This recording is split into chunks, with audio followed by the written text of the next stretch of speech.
Total 8 topics میں دیکھ رہا تھا کہ انہوں نے کن کن ٹاپکس کو ٹچ کیا ہے. تو انہوں نے بیسیکلی 8 ٹاپکس کو ٹچ کیا ہے. 8 میں سے 3 ٹاپکس جو ہیں وہ سیکیورٹی ریلیٹڈ ہے، جبکہ 5 ٹاپکس جو ہیں یہ وہ ہیں جن کا تعلق براہ راست یا تو سیاست سے ہے، یا سیاسی امور سے ہے، یا ہماری جو اوور آل گورننس کے ایشوز ہیں ان سے ہے، یا پاکستان کی جو اکائیاں ہیں ان سے ہے.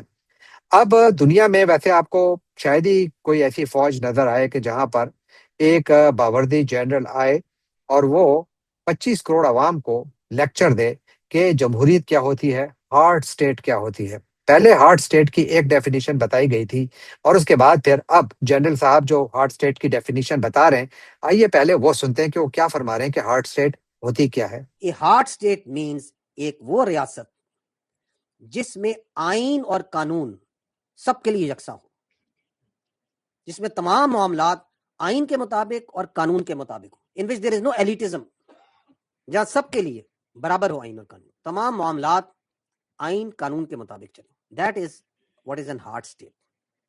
It doesn't mean a military run state, it doesn't mean a arm forces dominated state. جی، جیسا کہ آپ نے سنا کہ جنرل صاحب فرما رہے ہیں کہ ہارڈ اسٹیٹ وہ ہوتی ہے جہاں پر کہ لوگ آئین اور قانون کے سامنے برابر ہوں، اور ساتھ یہ کہ ہارڈ اسٹیٹ جو ہے وہ ملک ہوتا ہے جہاں پر کہ ہر شخص برابر ہوتا ہے، ایک برابر ہوتا ہے، کوئی تفریق تقسیم نہیں ہوتی، اور یہ کہ اداروں کو فوج یا فوج سے متصل ادارے نہیں چلاتے.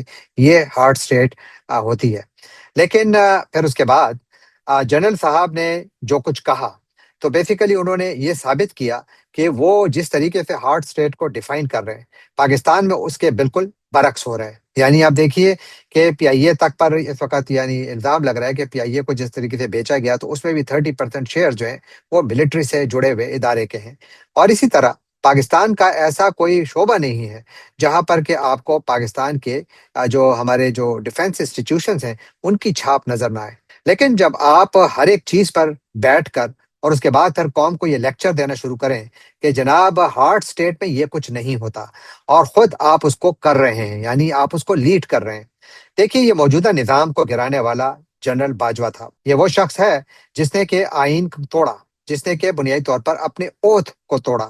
اگر آپ پاکستان کا اوتھ جو ہے جو ہمارے ملٹری آفیسرز لیتے ہیں، اگر آپ اس اوتھ کو دیکھیں تو اس میں صاف ستھرا لکھا ہوا ہے کہ میں کسی قسم کی سیاست میں حصہ نہیں لوں گا، براہ راست بلا واسطہ کس طرف سے کسی قسم کی سیاست میں حصہ نہیں لوں گا. میں آپ کو دعوت دیتا ہوں، اگر آپ نے آج جنرل چودھری صاحب کی جو یہ پریس کانفرنس ہے یا بریفنگ ہے اس کی نہیں سنی، تو اس کو ضرور جا کر دیکھیے اور اس کو پھر خود ہی جج کیجئے کہ آیا اس میں کہیں آپ کو سیاست نظر آئی. کیونکہ جنرل صاحب جس طریقے سے پاکستان کے سیاسی خاندانوں پر کامنٹ کر رہے ہیں، یہ کہہ کے آ رہے ہیں، یہ سنیے ذرا. یہ 1973 سے یہ اسمبلیز جو سی ہیں وہاں پہ وہی پولیٹیکل سسٹم ہے جو کہ باقی ہے صوبوں میں. ان اسمبلیوں کی لسٹیں نکال لیں، وہی لوگ ہیں، وہی خانزادے ہیں، وہی نوابزادے ہیں، وہی خاندان ہے، وہی ریلیجس پارٹیز ہیں، ان کے وہی نام ہیں، وہی جیتے آ رہے ہیں، یا وہ جیتے ہیں یا ان کے خاندان والے یا بھائی یا باپ یا والد یا بہن یا وہی ہیں، انہی کو ووٹ دے رہے ہیں. اگر وہ جیت جائیں تو جمہوریت ہے، اگر نہیں ہے تو امریت ہے. دس از ہاؤ اٹ از. کون سا احساس نمائندگی ہے؟ وہی الیکشن جو پنجاب میں ہو رہے ہیں، سندھ میں ہو رہے ہیں، خیبر پختونخوا میں وہی ہو رہے ہیں، انہی کو آپ لے کے الیکشنز میں لے کے آ رہے ہیں. جی، جیسا کہ آپ نے دیکھا کہ وہ بتا رہے ہیں کہ 1947 سے اب تک کس طریقے سے خاندانوں کے خاندان جو ہیں وہ چلا رہے ہیں پاکستان کو، اور یہ ایوانوں میں آ رہے ہیں، وہی جاتے ہیں، ہر الیکشن میں وہی کھڑے ہوتے ہیں. بات تو ٹھیک ہے، اس میں کوئی غلط بات نہیں ہے، لیکن میرا سوال ہے کہ کیا آپ کا عہدہ اس بات کی اجازت دیتا ہے؟ کیونکہ آپ نے تو حلف یہ اٹھایا ہے کہ میں سیاست میں حصہ نہیں لوں گا، اور آپ پاکستان کی سیاست پر کامنٹ کر رہے ہیں ایک اوپن فورم میں، جو کہ آپ کو زیب نہیں دیتا. بلکہ اگر آپ اپنا فوکس ٹوٹلی ان 3 چیزوں پر رکھتے جو کہ آپ کا تھا، یعنی آپ نے کاؤنٹر ٹیررزم کے اوپر ذکر کیا، اور آپ نے کہا کہ 40,348 انٹیلیجنس بیسڈ آپریشنز ہوئے ہیں، جس کی تفصیلات ہر جگہ معلوم ہے تو میں ان ڈیٹیلز میں نہیں جاؤں گا. لیکن میرا سوال یہ ہے کہ 40,000 سے زائد آپریشنز کے باوجود کیا وجہ ہے کہ دہشت گردی میں اضافہ ہو رہا ہے؟ آخر یہ آپ اس کو کامیابی سمجھتے ہیں؟ اگر دنیا کے کسی اور ملک میں یہ نمبرز آتے، اور اگر کوئی فنکشنل گورنمنٹ ہوتی وہاں پر، کیونکہ اس وقت تو پاکستان میں ڈکٹیٹرشپ ہے، جس طریقے سے جنرل صاحب آج تقریر فرما رہے تھے اور جس طریقے سے وہ لیکچر دے رہے تھے، 25 کروڑ عوام کو جس طریقے سے وہ سمجھا رہے تھے کہ جمہوریت ہوتی کیا ہے، یونیفارم پہن کر وہ جمہوریت پر لیکچر دے رہے تھے اور ساتھ پھر وہ سیاسی بیانات دے رہے تھے. یعنی آپ دیکھیے مولانا فضل الرحمان صاحب نے پاکستانی فوج کے بارے میں کیا کچھ نہیں کہا. میں نے پہلے بھی کہا تھا کہ اگر فوج نے ریئیکٹ کیا تو پھر آپ سمجھیں کہ واقعی یہ مولانا صاحب کا اپنا بیان ہے. لیکن اگر فوج نے ریئیکٹ نہ کیا تو پھر سمجھ جائیں کہ مولانا صاحب بالکل وہی کھیل کھیل رہے ہیں جو کہ وہ ہمیشہ کھیلتے چلے آ رہے ہیں. آج احمد شریف چودھری سے جب پوچھا گیا تو انہوں نے اس کے اوپر تقریباً نو کمنٹ کہا کہ انہوں نے کہا یہ بیان نہیں دینا چاہیے، یہ انڈین نیریٹو کو جو ہے تقویت دیتا ہے. یعنی بیسیکلی انہوں نے جان چھوڑائی. انہوں نے اس بیان کو کنڈیم نہیں کیا. کیوں نہیں کیا؟ اس کی دو وجوہات ہیں. یا تو یہ وجہ ہے کہ یعنی یہ جو بیان دیے جانے کی انسٹرکشنز تھی وہ مولانا صاحب کو وہیں سے ملی تھی جو کہ ان کو پہلے نو کانفیڈنس موشن سے پہلے دی گئی تھی، جو مولانا صاحب خود بتا چکے ہیں. لیکن اس کے بعد جو انہوں نے اس وقت پاکستانی فوج کے بارے میں جو بیانات دیے، اس کے بعد آج جنرل چودھری صاحب کا جو بیان تھا تو وہ ایک یا یہ بات ثابت کرتا ہے کہ یہ یعنی آپس میں یعنی مل بیٹھ کر فیصلہ ہوا کہ آپ نے اس قسم کے بیانات دینے، یا پھر مولانا صاحب کی واقعی سیاسی طاقت ہے. ساتھ انہوں نے ایک اور جو میرا خیال ہے بہت بڑا بیان دیا. انہوں نے کہا کہ ہم ملیٹنٹس کے ساتھ بات چیت نہیں کریں گے، کوئی بات چیت نہیں ہوگی، افغانستان کے حوالے سے بھی کوئی بات چیت نہیں ہوگی. یعنی جو لوگ دہشت گردی میں ملوث ہیں یا وہ لوگ جو کہ دہشت گردوں کو یعنی ان کی مدد کر رہے ہیں، ان کے ساتھ بات چیت نہیں ہوگی. اب یہاں پر بھی ایک بہت بڑا سوال ہے، جنرل صاحب یہ کس حیثیت میں بیان دے رہے تھے؟ کیونکہ پاکستان میں ایک گورنمنٹ ہے، چاہے وہ جتنی بھی یعنی کمزور کیوں نہ ہو، لیکن گورنمنٹ ہے، ایک فارن آفس ہے، ایک ڈیفنس منسٹر ہے، اس کا ایک پرائم منسٹر ہے. تو یہ بیان تو ان کی جانب سے آنا چاہیے، کیونکہ یہ بیان آپ کو زیب نہیں دیتا، یہ کام آپ کا نہیں ہے. یعنی فوج ڈائریکٹلی کسی کے ساتھ نیگوسیشنز نہیں کرتی. اس وقت پاکستان میں پریکٹیکلی مارشل لاء نہیں ہے، گرچہ آپ نے ریڈ لائن کا ذکر ضرور کیا اور آپ نے پاکستانی قوم پر ایک بہت بڑا احسان بھی کیا کہ ریڈ لائن ابھی تک کراس نہیں ہوئی. پھر ساتھ انہوں نے یہ اس سے بھی آگے چلے گئے. انہوں نے پاکستانیوں کو بتایا کہ آپ کی جو یعنی پاپولیشن ہے وہ 25 کروڑ ہے، اور پاپولیشن یعنی پاکستان کے اندر تو پاپولیشن ایک بہت بڑا مسئلہ ہے، اس میں کوئی شک نہیں ہے. اور اگر اس کے اوپر جنرلی بات کریں تو اس میں بھی کوئی برائی نہیں ہے. لیکن سوال یہ ہے کہ آپ پاکستان میں نئی اکائیوں کے اوپر آپ کیوں کامنٹ کر رہے ہیں؟ کیا آپ کہتے ہیں جی ہمارا سیاست سے کوئی تعلق نہیں ہے؟ تو یہ تو پیور ایک سیاسی مسئلہ ہے. یہ سیاسی قیادت نے فیصلہ کرنا ہے، اور آپ نے کہا بھی کہ یہ فیصلہ سیاسی قیادت نے کرنا ہے. اگر یہ فیصلہ سیاسی قیادت نے کرنا ہے تو پھر آپ نے اس پر کامنٹ ہی کیوں کیا؟ اور اس طرح آزاد کشمیر پر بھی جنرل صاحب کے بہت انٹرسٹنگ کامنٹس تھے، جو کہ میرا خیال ہے کہ کافی جگہوں پر بہت زیادہ سویپنگ تھے، وہ کافی جذباتی نظر آ رہے تھے. اور بالکل انہوں نے پاکستان کی جو ہمارے ملٹری انسٹیٹیوشنز ہیں ان کو انہوں نے ایک پارٹی بنا دیا، حالانکہ لیگلی یہ پارٹی نہیں ہے. اور انہوں نے خود کہا بھی کہ فوج کا اس سے کوئی تعلق نہیں ہے. تو اگر فوج کا اس سے کوئی تعلق نہیں ہے تو آپ اس پر کامنٹ کیوں کر رہے ہیں؟ میرا خیال ہے اس پر بھی آپ ان کو کہہ سکتے تھے کہ جی آپ یہ سوال آزاد کشمیر میں گورنمنٹ ہے، جا کر ان سے پوچھ لیں. یہاں پر پینٹاگن میں ہر قسم کے سوالات ہوتے ہیں. جس طرح آپ سے آج سوال ہو رہے تھے، اس سے 10 گنا زیادہ اور زیادہ سخت سوالات پینٹاگن کے اسپوکس مین سے ہوتے ہیں. لیکن کبھی بھی وہ اس قسم کے کامنٹ نہیں دیتے. وہ کہتے ہیں جا کر ڈپارٹمنٹ آف اسٹیٹ سے بات کریں یا جا کر کسی اور سے بات کریں، لیکن we can not answer it, کیونکہ یہی پروفیشنل انسٹیٹیوشنز کا کام ہوتا ہے. اسی لیے جب آپ کامنٹ کرتے ہیں تو پھر لوگ فوج کا نام لیتے ہیں، جو نہیں لیا جانا چاہیے. لیکن جب آپ آ کر اس طریقے سے ہمارے انسٹیٹیوشنز کو بالکل نئے چوراہے میں لا کر کھڑا کر دیتے ہیں اور ان کو خود اس جگہ پر لے آتے ہیں کہ جہاں پر ہر شخص کامنٹ کرنے پر مجبور ہوتا ہے، میرا خیال ہے کہ آپ کو اس سے اجتناب کرنا چاہیے. اب چلتے ہیں آج کے آخری موضوع کی جانب، اور وہ بھی اسی خطے سے ہے. آج اطلاعات یہ ہیں کہ ایران، افغانستان اور تاجکستان کے درمیان ایک معاہدہ طے پا گیا ہے. معاہدہ کیا ہے کہ اب افغانستان جو ہے وہ تاجکستان اور ایران کے لیے ایک رابطہ کوریڈور کے طور پر کام کرے گا. یعنی جو تاجکستان کی تجارت ہے وہ بذریعہ افغانستان ایران کے راستے ہوگی. دونوں ممالک یعنی ان تینوں ممالک کے درمیان اس کے ذریعے تجارت کو بڑھانے کا مقصد ہے، اور جو تجارت میں سامان کی نقل و حمل جو ہے اس کو آسان بنانے کی کوشش کی جا رہی ہے. اور اس سلسلے میں جو آزمائشی کارگو کی ترسیل ہے وہ آئندہ ماہ متوقع ہے کہ شروع بھی ہو جائے گی، اور کسٹمز اور جو مختلف سرحدی نظام ہے اس کا جائزہ لیا جا رہا ہے. اب یاد رکھیے کہ افغانستان اور تاجکستان کے درمیان تعلقات کبھی بھی نارمل نہیں رہے، لیکن اس کے باوجود وہ کیا کر رہے ہیں؟ وہ کنیکٹیویٹی کو بڑھا رہے ہیں. ہم نے کیا کیا ہے؟